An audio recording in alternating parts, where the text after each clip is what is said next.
ஏக இறைவனின் சாந்தியும் சமாதானமும் நம் அனைவரின் மீதும் உண்டாவதாக. Hi students, it's Faisal. Have a good டே.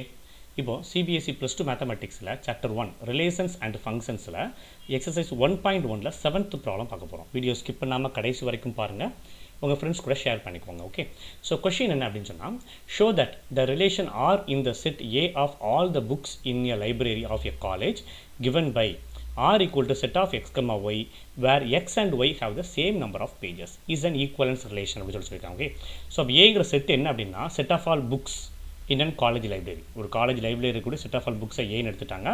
அதுக்கு ஒவ்வொரு புக்குக்கும் இடையில என்ன மாதிரி ரிலேஷன்ஷிப் கிரியேட் பண்ணுறாங்க அப்படின்னா எக்ஸ் ஒய் அப்படின்னு 2 புக்கு எடுத்தோம் அப்படின்னு சொன்னால் அந்த 2 புக்குலையுமே சேம் நம்பர் ஆஃப் பேஜஸ் இருக்கணும். அதுதான் ஒரு பேர். இப்போ எக்ஸையும் ஒய்யும் சேர்த்து வைக்கிறோம். 2 புக்கு இருக்குது, 2 புக்கு ஒரு இடத்துல நான் ஒன்றா வைக்கிறதா இருந்தால் அந்த எக்ஸ் ஒய் ரெண்டுலேயுமே எப்படி இருக்கணும், எனக்கு சேம் நம்பர் ஆஃப் பேஜஸ் இருக்கணும். இருந்தால் வைக்கலாம். Okay fine. இப்போ ரிஃப்ளாக்சிவ் கண்டிஷன் நமக்கு தெரியும்.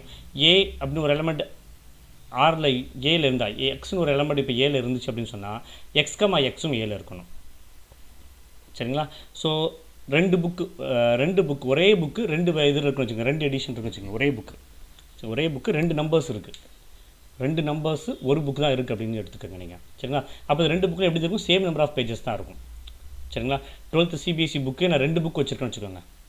12th சிபிஎஸ்இ புக் மேத்ஸ் புக்கை நான் 2 புக் வச்சுருக்கேன் அப்படின்னா 2 புக்கில் பேஜஸ் நம்பர் ஆஃப் பேஜஸ் எப்படி தான் இருக்கும், சேமாக தான் இருக்கும். ஃபஸ்ட் வால்யூம் புக்கு 2 புக் வச்சுருக்கேன், 2லேயுமே சேம் நம்பர் ஆஃப் பேஜஸ் தான் இருக்கும்.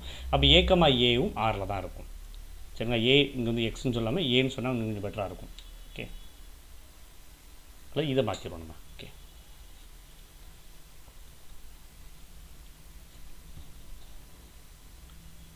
X comma X. Okay, so அப்போ எக்ஸ் கமா எக்ஸ் வந்து எங்கே இருக்கும், நமக்கு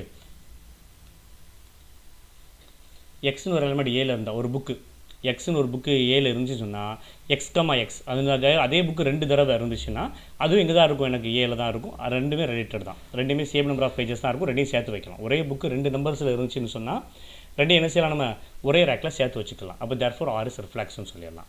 அதுக்கு அடுத்து பார்த்திங்கன்னா சிமெட்ரிக் பார்த்திங்கன்னா எக்ஸ் கமா ஒய் அப்படின்னு என்ன அர்த்தம், X and Y have the same number of pages. எக்ஸுக்கும் ஒய்க்கும் சேம் நம்பர் ஆஃப் பேஜஸ் சொன்னாலும் ஒன்று தான், ஒய்க்கும் எக்ஸுக்கும் சேம் நம்பர் ஆஃப் பேஜஸ் அப்படின்னு சொன்னாலும் ஒன்று தான். ரெண்டு ஒன்று தான். X Y same number of பேஜஸ்னாலும் Y X same number of பேஜஸ்னாலும் ஒன்று தான். அப்போ ஒய் கமா எக்ஸ் வந்து ஆரில் இருக்குன்னு அர்த்தமாயிரும். தேர்ஃபோர் ஆர் சிமெட்ரிக்னு ஆயிடும். அடுத்து transitive X comma Y Y comma Z இந்த ரெண்டும் ஆரில் இருந்தால் எக்ஸ் கமா இசட் ஆரில் இருக்கணும். சரியா?